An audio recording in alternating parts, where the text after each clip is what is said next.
Assalamualaikum warahmatullahi wabarakatuh. Saya Aulia Insani Nurrahma dengan NIM 19081020124 akan menjelaskan mengenai distribusi probabilitas kontinu.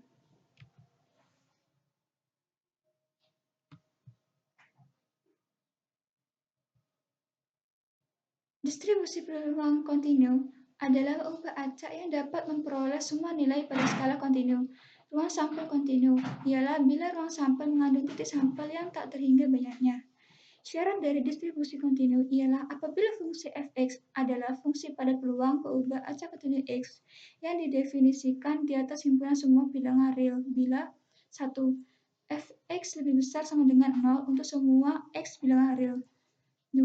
Integral fx dx sama dengan 1. Ketiga, p a kurang dari x kurang dari b sama dengan integral fx dx. Distribusi normal. Grafiknya distribusi normal disebut kurva normal, di mana berbentuk lonceng. Distribusi ini ditemukan oleh Carl Friedrich yang disebut juga Gauss.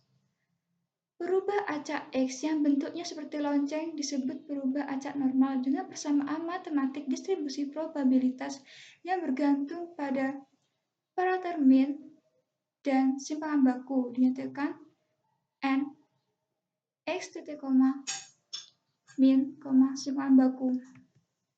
Berikut adalah contoh-contoh dari bentuk kurva normal. Pertama adalah kurva normal biasa, yang kedua kurva normal dengan simpangan baku sama, yang ketiga kurva normal dengan rata-rata sama, dan yang ketiga dan keempat ialah kurva normal dengan min dan standar deviasi yang berbeda.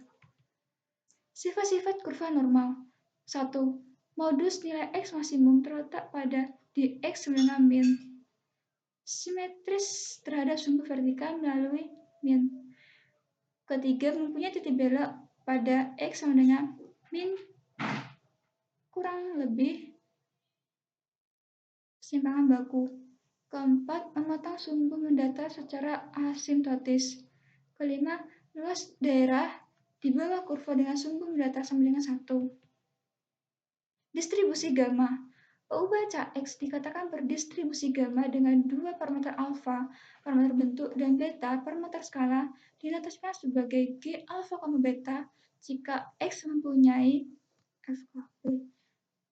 Berikut adalah bentuk dari fungsi dari distribusi gamma dengan gamma alfa sama dengan integral X alfa kurangi 1 E min X dx dengan alfa lebih besar dari 0 disebut sebagai fungsi gamma.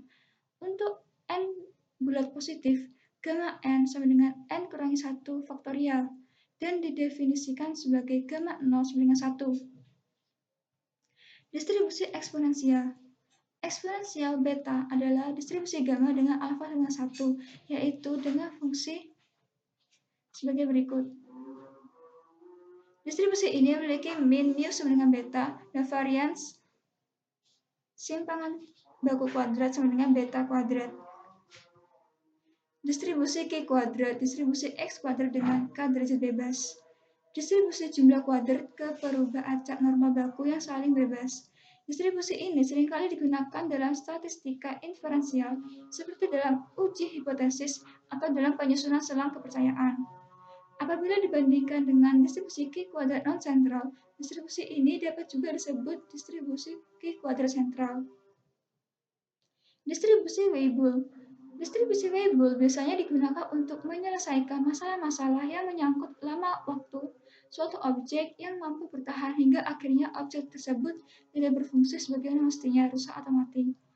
Distribusi Weibull memiliki parameter lambda dan k, di mana parameter lambda dan k tersebut lebih besar dari 0. Berikut adalah contoh soal. Suatu sistem mengandung sejenis komponen yang daya tahannya dalam tahun dinyatakan oleh peubah acak T berdistribusi eksponensial dengan parameter waktu rataan sampai gagal beta setengah 5. Jika terdapat 5 buah komponen dipasang pada sistem yang berlainan, tentukan peluang sekurang-kurangnya 2 komponen masih berfungsi sampai akhir tahun ke-8. Penyelesaian peluang komponen masih berfungsi hingga akhir tahun ke-8 ialah P T lebih dari 8 sama dengan 1/5 integral E pangkat min T per 5 dt sama dengan E min 8 per 5 sama dengan 0,2. Baiklah, sekian dari saya. Mohon maaf apabila kesalahan. Wassalamualaikum warahmatullahi wabarakatuh. Terima kasih.